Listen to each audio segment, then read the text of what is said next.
Hello friends, welcome back to my YouTube channel. आज इस video में मैं आपको माय एवरलास्टिंग ब्राइड का एपिसोड 5 एक्सप्लेन करूंगी। चलिए गाइस, वीडियो स्टार्ट करते हैं। एपिसोड की शुरुआत में हम देखते हैं कि निंजन और जियाउडी साथ में बैठकर ब्रेकफास्ट कर रहे होते हैं। तभी वहाँ ग्रैंड मार्शल आ जाते हैं। जियाउडी उन्हें ग्रीट करती है तो वो जियाउडी से कहते हैं कि अब हम एक फैमिली है, तो तुम्हें फॉर्मेलिटी करने की जरूरत नहीं है। जियाउडी कहती है ठीक है डैड, मैं समझ गई। ग्रैंड मार्शल उन दोनों से कहते हैं कि मेरे पास तुम्हारे लिए कुछ गिफ्ट्स हैं। फिर वो पहला बॉक्स खोलते हैं जिसमें ईयररिंग्स होते हैं। ग्रैंड मार्शल कहते हैं कि ये इयररिंग्स फॉरेनर डिजाइनर द्वारा डिजाइन किए गए हैं, ये बहुत कीमती है। जब निंजन ग्रैंड मार्शल की पोजीशन संभालेगा तब तुम इसे पहनना। ग्रैंड मार्शल इयररिंग्स को जियाउडी को दे देते हैं। फिर वो निंजन का गिफ्ट उसे दिखाते हैं। बॉक्स खोलते हैं तो उसमें एक गन होती है, जिसे देखकर निंजन बॉक्स वापस बंद कर देता है और कहता है मुझे ये गिफ्ट पसंद नहीं है। फिर ग्रैंड मार्शल गुस्से में बॉक्स वापस ओपन करते हैं और कहते हैं मेरी बात ध्यान से सुनो, तुम अब ग्रैंड मार्शल बनने वाले हो, इसलिए तुम्हें इसे पसंद करना चाहिए, ना कि वो जो तुम्हें अच्छा लगता हो, समझे। निंजन कहता है कि ये खाना खाने का टाइम है, आप यहाँ हमें गिफ्ट क्यों दे रहे हैं, सिर्फ हम दोनों को याद दिलाने के लिए। ग्रैंड मार्शल को और ज्यादा गुस्सा आ जाता है और वो निंजन से कहते हैं कि इस बात से तुम्हारा क्या मतलब है। फिर सिचुएशन संभालने के लिए जियाउडी बीच में ही बोल पड़ती है और कहती है कि थैंक्स डैड, मुझे ये गिफ्ट बहुत पसंद आया। ग्रैंड मार्शल कहते हैं कि ठीक है, गन अभी के लिए मैं अपने पास रख लेता हूँ, नेक्स्ट ईयर इनॉग्रेशन के टाइम पर मैं ये तुम्हें दूंगा। फिर वो वहाँ से चले जाते हैं। फिर निंजन जियाउडी से पूछता है कि क्या तुम्हें अभी भी मुझसे डर लगता है। जियाउडी कहती है कि नहीं ग्रैंड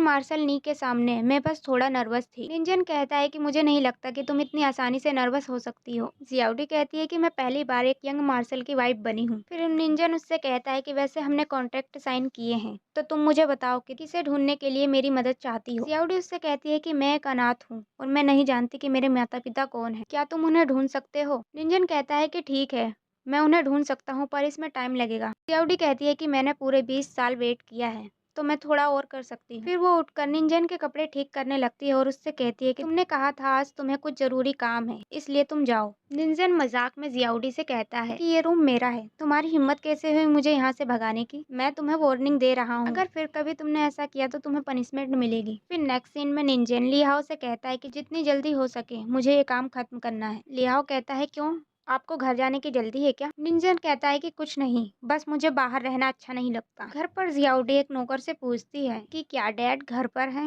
वो कहता है कि नहीं, वो बाहर गए हैं और कल रात तक ही वापस आएंगे। जियाउडी कहती है कि वैसे मैंने उनके लिए कुछ चाइनीज मेडिसिन के प्रिस्क्रिप्शन मंगवाई थी, जो उनके हेल्थ के लिए काफी अच्छी हैं, पर वो अभी यहाँ नहीं है, तो मैं प्रिस्क्रिप्शन उनके रूम में रख देती हूँ, जब वो आ जाए तो तुम मुझे बता देना। फिर वो रूम में चली जाती है। जियाउडी रूम में होती है तभी वहाँ मिसेस नी आ जाती है और वो उससे पूछती है तुम यहाँ क्या कर रही हो। जियाउडी कहती है कि मैं यहाँ चाइनीज मेडिसिन के प्रिस्क्रिप्शन रखने आई थी। वो कहती है कि ये ग्रैंड मार्शल का कमरा है, यहाँ बहुत से जरूरी डॉक्यूमेंट हैं, क्या यहाँ के रूल्स के बारे में तुम्हें निंजन ने नहीं बताया। जियाउडी उनसे कहती है कि मुझे माफ करना, पर आपकी बातों से ऐसा लगता है कि आप निंजन को पसंद नहीं करते। मिसेस नी कहती है कि वो सिर्फ एक नासमझ लड़का है, वैसे मुझे तुम्हारे बारे में कुछ राज पता है, तुम्हारे लिए अच्छा यही होगा कि तुम मुझसे रिस्पेक्ट से बात करो। जियाउडी कहती है कि आपकी बातें काफी दिलचस्प लग रही हैं। मिसेस नी उससे कहती है कि ऐसा लगता है तुम और तुम्हारा भाई डूरोन किसी नाजायज रिलेशनशिप में है। फिर जियाउडी उन्हें वही गन दिखाती है जो ग्रैंड मार्शल निंजन के लिए लेकर आए थे। वो कहती है कि इससे तुम्हारा क्या मतलब है।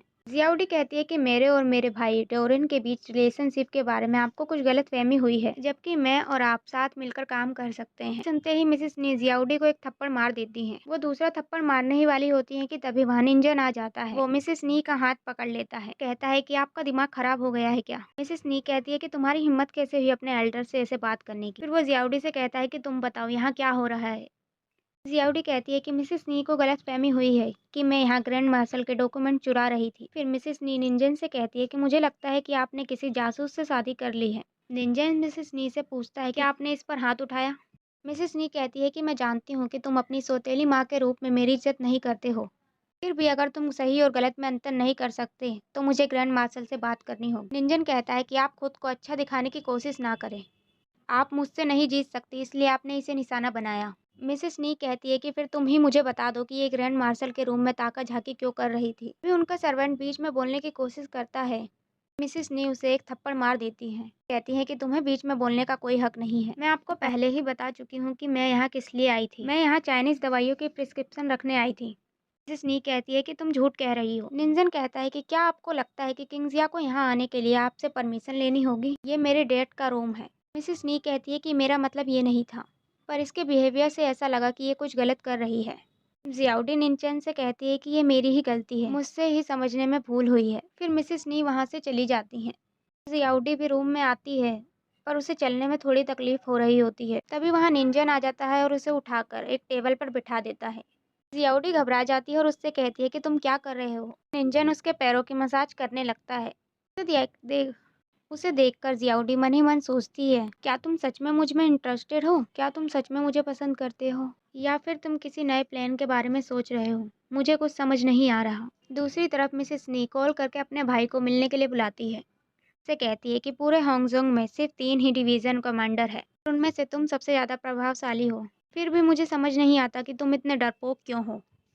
पहले भी तुम्हारे बदले वो नीपिंग ग्रैंड मार्शल बन गया और अब उसका बेटा मेरे साथ बुरा व्यवहार करता है। तभी उसके भाई की नज़र मिसेस नी के हाथ पर पड़ती है, जिसमें हल्की चोट होती है। वो उससे पूछता है कि क्या उसने तुम्हें परेशान किया। मिसेस नी कहती है कि इसे छोड़ो, अब बस हमें जैसे ही मौका मिले हमें इस निंजन से छुटकारा पाना है। उसका भाई कहता है कि पर तुम्हें सावधान रहना होगा, क्योंकि वो कुछ भी कर सकता है, इसलिए तुम्हें कुछ भी करने से पहले सोचना होगा। मिसेस नी कहती है कि तुम इसकी फिक्र मत करो और मन ही मन सोचती है कि कोई है जो हमारी हेल्प करेगा। डोरेन ने काफी ड्रिंक कर रखी होती है। तभी एक आदमी उसे जियाउडी का लेटर देने के लिए आता है। डोरेन लेटर पढ़ता है। उसमें लिखा होता है कि कल तुम्हें सभी घर वालों को दूर भेजना होगा और तुम मेरा वेट करना। मैं तुम्हें यंग मिस से जुड़ी कुछ डिटेल्स बताऊंगी। निंजन के अरेंजमेंट के बारे में भी कुछ बात करनी है। दूसरी तरफ निंजन और जियाउडी साथ में सो रहे होते हैं। तभी जियाउडी उठती है और निंजन के पास आकर मन ही मन बोलती है, कभी कभी मैं सोचती हूँ कि आपने मेडल ड्रॉअर में नहीं देखा। अगर ऐसा है तो अब हमारे लिए चीजें अलग हो सकती हैं, बट अनफॉर्चुनेटली अगर आप जितना परफेक्ट बनने की कोशिश करेंगे उतना ही ह्यूमिलेशन मिस सेन का होगा,